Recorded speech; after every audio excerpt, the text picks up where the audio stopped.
don't think you know anything about Harry Styles. Our communities. Won't talk about it again, so I told y'all so. Our culture. I am a Sam Smith. I will be Sam's representative. Our story. It's also not a requirement for you to agree with our opinions. This is the Culture Report.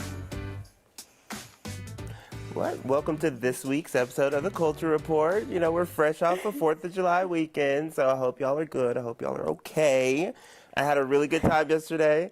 Had a lot of fun with my friend. Did you do anything? I didn't do anything. I think I did something on Monday. I just went out and watched some drones. Oh, I wanted to see the drones so bad. No, I went to a pool party. Did not get in the pool.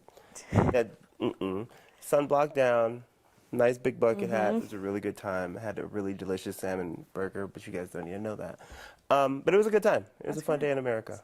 Well, speaking of America, in the last week, the Supreme Court's final days of the term, a lot happened. We saw a ruling that some of us have been waiting for, and some that could divide America even further. So let's dig into some of those. One of the rulings is one that many people, including myself, have been waiting for. In a 6-3 vote, the High Court ruled that the Biden administration did not have the authority to forgive hundreds of billions of dollars of student debt. The relief plan would have forgiven up to $20,000 in debt for borrowers. It would have helped about 40 million Americans. Right. The Supreme Court also ended affirmative action in the college admission process. Colleges and universities can no longer take race into consideration as a basis for granting admission. The law benefited Black and Latino students for more than 4 decades. Now, conservative Chief Justice John Roberts claims that the school used race in a negative way and used racial stereotypes to grant admission, and that the program violates the Equal Protection Clause of the Constitution. A website designer in Colorado can now refuse services to same-sex couples on a basis of freedom of speech. So the Supreme Court ruled on her case after 7 years of arguing. The owner of 303 Creatives believes that marriage should be only between a man and a woman. And she wanted the ability to be able to deny creating wedding websites for same-sex couples. So Colorado courts said that is a violation, that violated anti-discrimination laws. Those laws are still in place, but there was a loophole. So this could apply to other businesses who say their service is a form of expression. Interesting. We'll get into we'll go down.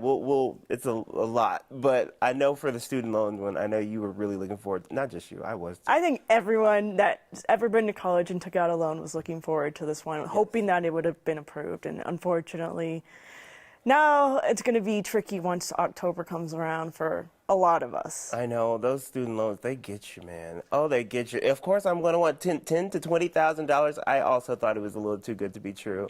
And I don't know how he was going to go about it. It probably wasn't the best. This might be for the best. I don't know, but... I don't know. I feel like it's so hard. College is so expensive already. Clearly, I mean, just looking at today, we can look at the world today, like inflation and all of this. We see the price of groceries, the price of gas and all of this. And now we're going to be forced to pay these student loans in October on top of everything else. So we're already struggling right now, but just I can't imagine how bad it's going to be in October for a lot of us. I know, and I mean, Joe's still trying to help. He had a little backup plan. He has the save plan that's, going to go into effect next year, and I know they're going to put a hold on or it won't impact your credit score if you miss a payment or something like that. So I appreciate that because that'll help a little bit, but I don't know. It's going to be tricky, but all right, let's go on to the next thing, affirmative action. How do you feel about that? I want to know your thoughts on this ruling. I feel like people of color have been denied experiences like that. It was put in place for a reason. Let's say that. It was put in place for a reason, and I don't think we're out of that. I don't think we're out of that yet. And I feel like, college admission for white people, of course, they are more likely to go to college, period. Yeah.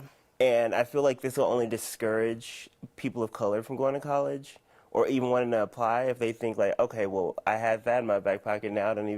I doubt I'll even be able to get in.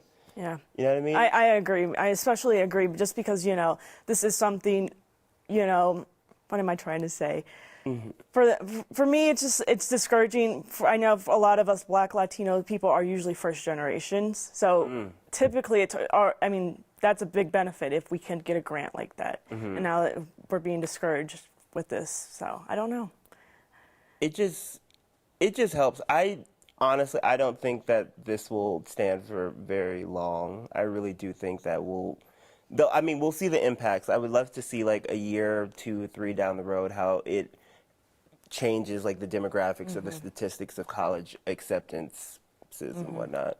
And as far as the other one about the web designer, this one's tricky for me. I'm still confused on what exactly the ruling was. I know they sided with her, but I'm just confused on what this means for other businesses or companies. Well, I know they said they couldn't do it for like, you can't just, like, not like a restaurant. Like, I know we were talking about like that coffee shop a few weeks ago that said, well, they weren't denying anyone entry. Yeah. They were just making their beliefs known, which is fine. But let's just say, for example, if they wanted to like say, oh, no, sorry, I don't want to serve you just because you're gay or whatever. Yeah. They couldn't do that. But this is more so like, you shouldn't have, like, she's a website designer, basically. Yeah. So, like, you shouldn't have to like, create something that goes against your own beliefs. So that's what they're saying. And I do feel like this is going to it's going to add fuel to the fire because I know everyone's already attacking the LGBTQ community. And I wonder what the limit is going to be. Like, are they going to say like, okay, well, my belief system tells me I can't serve Black people or Hispanic people. What's the limit there? And I feel like it gets really hazy. And I don't know. I mean, but granted, if we want to be fair, like if I was a website designer and somebody wanted me to like make like some, I don't know, Nazi website or something like that. That's true. I should be able to say, oh no, that's exactly.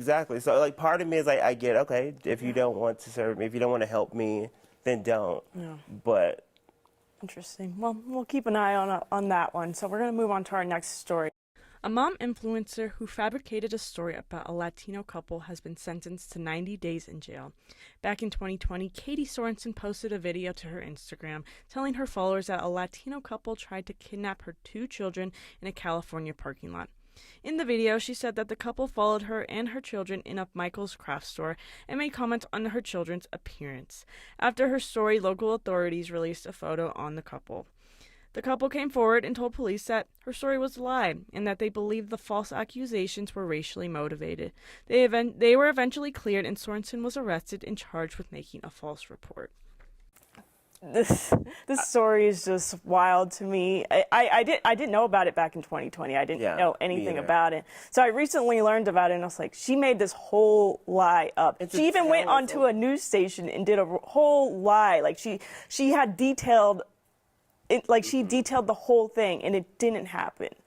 A tale as old as time. Yes. I mean, how often? Like you mentioned earlier, like this happened with Emmett Till. This could have. I feel like it's so dangerous, and I'm like, great, she was arrested. That's lovely, because like, what could have happened to them? Like, they could have been attacked. They could have been killed. Their family. Their faces were on the news. They were on the police station. They can't station. escape that now. Yeah. But they came forward and like now she's the one that looks bad, obviously, since she's been sentenced. But like just the fact that she used her platform, she had like 2 million followers at the time, and she made up this whole lie. She described this whole fake incident. Why did she do that? No one knows. She never described why she did that. And it's interesting that they had their faces out there and saying they did these things without like proof. Yeah. Without them like actually being like proven guilty or like some sort of evidence or anything. So, like, the power of media is wild. You can really just say anything you want. Like, It's really important to use your platform, like, responsibly, because you can really, and also when you're receiving that information, make sure you, like, I don't know, take everything with a grain of salt. Definitely don't just believe everything you hear. I think, we tell our parents, don't believe everything you see on Facebook. Oh, my goodness. But, I feel like with, like, TikTok, I believe a lot of the things. So I'm like, am I my mom secretly believing everything I see on social media sometimes? Like, on TikTok, like, they're like a hive mind. As soon as one person speaks out about something, they're in the comments taking sides. I was like, you don't know anything about this situation. So, yeah, like, when you're consuming that, I feel like that's the root of it. When you're consuming that, be like, okay, maybe I'll wait to see if that's true at all, instead of just, attacking these people that did absolutely nothing but be brown in America. I just think it's crazy that she made up this lie. It's just interesting why she did it. Don't know why, but I don't know. Interesting. Just because. Just because, Because she can. For a company to hire a trans person and then not publicly stand by them is worse, in my opinion, than not hiring a trans person at all, because it gives customers permission to be as transphobic and hateful as they want. And the hate doesn't end with me. It has serious and grave consequences for the rest of our community. And we're customers too. I know a lot of trans and queer people who love beer. And this is the first time we are hearing from Dylan Mulvaney since all the backlash she and Bud Light received after Dylan posted a sponsored post with the brand on her Instagram back in April. In her recent video post, she said the company has not reached out to her since all of the backlash started. And for those wondering why it took her so long to respond, she said she was scared. She said, quote, "I felt personally guilty for what transpired, so I patiently waited for things to get better, but surprise, they really haven't." And she also mentioned in the video that she's been afraid to leave her house. Which is very unfortunate. First, I really appreciate Dylan for speaking out. The blonde looks amazing. We love that. The hair looked great. And sorry, but good. Call them out. Don't have a little partnership with me. Don't say you support me, and then all of a sudden, just as soon as you get some backlash, I'm silent. Yeah. That's not allyship. And actually, I've been on board with Bud Light this whole time, and I've been like, good for them. You know what? They're standing. That's what I said. I was like, they're standing with Dylan. They're fine. But the fact that they haven't even reached out to her, knowing that she's getting death threats. Right. They know that because we've seen the comments, unfortunately, under our posts about anything we do with Dylan. All the death threats, all the comments, all the awful things. So, for them not even to reach out, they clearly know what's going on. They saw what Kid Rock was doing. They saw what all these other conservative people were doing and saying. So the fact that they haven't even reached out is crazy. Yeah, so now, after this whole situation, I was like, wow, now the conservatives don't want to talk to you? I definitely don't want to talk to you anymore. I need you. You're not completely lost. You can still do something, but I don't see you doing anything and convincing me that it's not just because of all the backlash. They're not getting the support back from the LGBT. I feel like with true allyship, if you want to protect trans people, queer people, then do that. Yeah. It's giving very performative, which I don't appreciate. So what do you think Bud Light should do next? I have no clue because no one's supporting them at this point. So how could they get the representation? What can they do to get their brand back? That becoming that #1 beer company in America again? I don't know. I don't think they can at this point. No one's supporting them. What do you think? It took too long. This happened in April, and it is July. Yeah. So I don't think they can get there. It took too long, and it's very unfortunate. I just hope, I want to say I hope you can learn and grow from this, which you can. Yeah. You can mend some bridges, but I don't see them having the same following. What do you call it? I don't know. But I don't think they're going to get those people back, that their supporters, the people that love their brand. Don't think it's going to happen, unfortunately. Oh. Sad. Okay. All right. Actor Stanley Tucci says it's totally fine for straight actors to play gay characters. Tucci, who is a straight man, gave his hot take on a radio show last week, saying that as an actor, you're supposed to play different people. So he says he's always flattered when gay men talk to him about the roles that he's played, and he says that fans believe that he's doing it the right way, which isn't common, which I agree. I've seen many of straight men portray gay people, and it's like a caricature of a gay person. Granted, I've also seen queer people play gay characters, and it's also like a caricature of a gay person. So it has more so to do with the writing than the actor, if anything. Yeah. That's what I think. Good writing and a good actor, then it's totally fine. I think it's totally fine too. I don't have a problem with it. I don't see. Like he says, it's just acting. So it's not I don't think it's harmful in any way. Like you said, we see gay actors play straight characters. We see Neil Patrick Harris in How I Met Your Mother. He did great. He did. Like I said, my boyfriend didn't even know he was gay. I just think it's And I also think it's just up to them to, because I'm trying to think about, like, when I say representation, do I want the queer actors, like, when I'm saying representation, or do I want to just see queer characters when I'm thinking? I would like both. Yeah. I would just like to make sure that queer actors are getting opportunities where they're playing. I think there are certain more people. queer actors these days that are out and proud, so I think maybe they'll get casted more in those roles. So I think that'll happen. But like, what do you think about, like, you know, I know Eddie Redmayne played like in a trans woman in The Dutch Girl.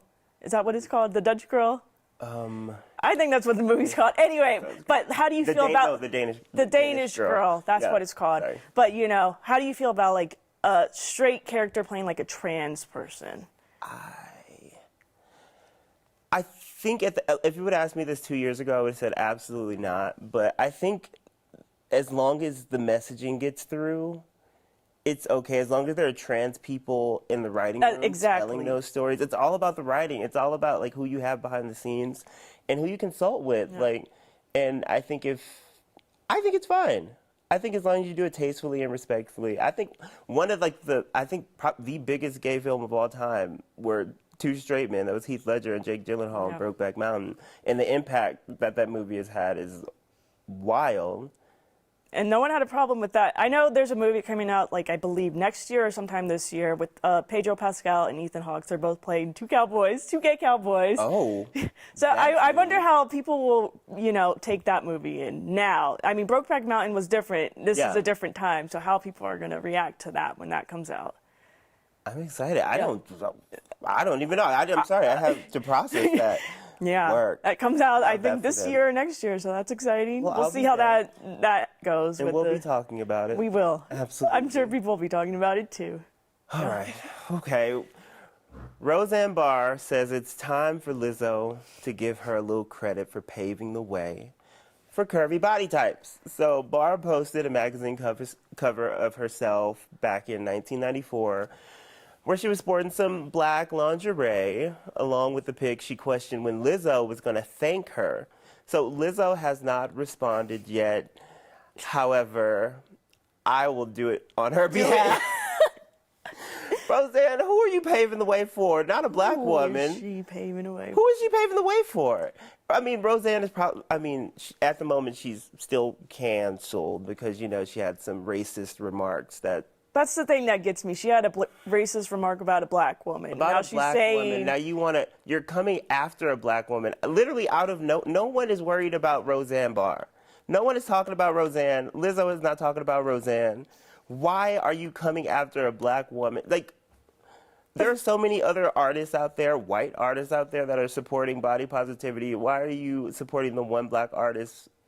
The fact that she's saying that she's paving the way for a black woman. Yeah. I'm going to be honest. You told me about this story yesterday. I was like, I don't know who that is. So I don't know who she's paving the way for because I've never heard of her. I don't know who Roseanne is. We know who I know who Roseanne is. But no, like, as a black woman, I was like, as a black woman, Lizzo has had to pave the way for herself, essentially. Yep. I mean, I'm trying to think of, like, there's Queen Latifah would be another Queen Latifah, yes, she's always embraced her curves. We have Jill Scott, Angie Stone, so many black women, because they have a whole separate journey, like, as black women.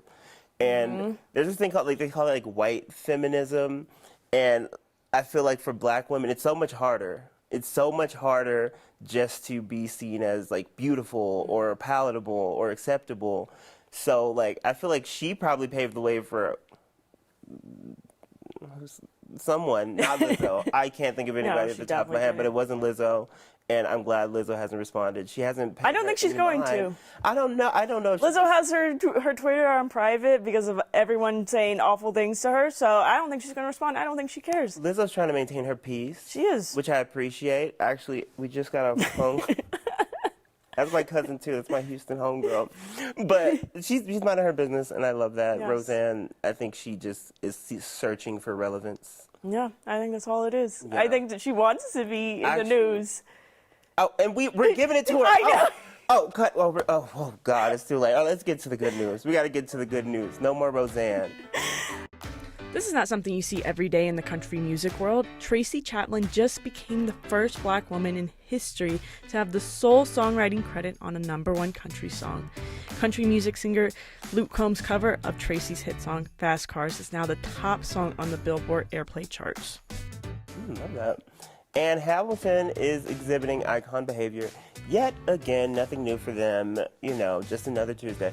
But the Broadway cast album has been certified diamond, which marks 10 million records sold. Hamilton is the first Broadway album to achieve this. Most of the original cast got together to celebrate, including Lin-Manuel Miranda, Christopher Jackson, Renee Elise Goldsberry. I know there's some other people in there too. It was really good. I honestly didn't see this, so this is exciting. I love it. I know half of those streams are from you. I know. I'm Emmy and me. Like once I hopped on the Hamilton train, it was very. It was hard over. It was over. That's all I would listen to. I still have friends to this day being like, Jamal, I'm so sorry I didn't listen to you. You know what I'm obsessed with now? And I'm like, Hamilton, Yeah. you're late. You missed the train, but they didn't miss the train. I got on it. It's a very long It's going to be train. around for a long, long, long time. And also, shout out to Tracy Chapman. Fast Car is. I think that's awesome. I think that's so cool. They're gonna fast car. Gonna sing it. Great. A banger. Yeah. Go listen to Fast Car. Okay, thank you for joining this episode of the Culture Report. We'll be back to continue the conversation next Thursday right here on 9 News Plus and 9news.com.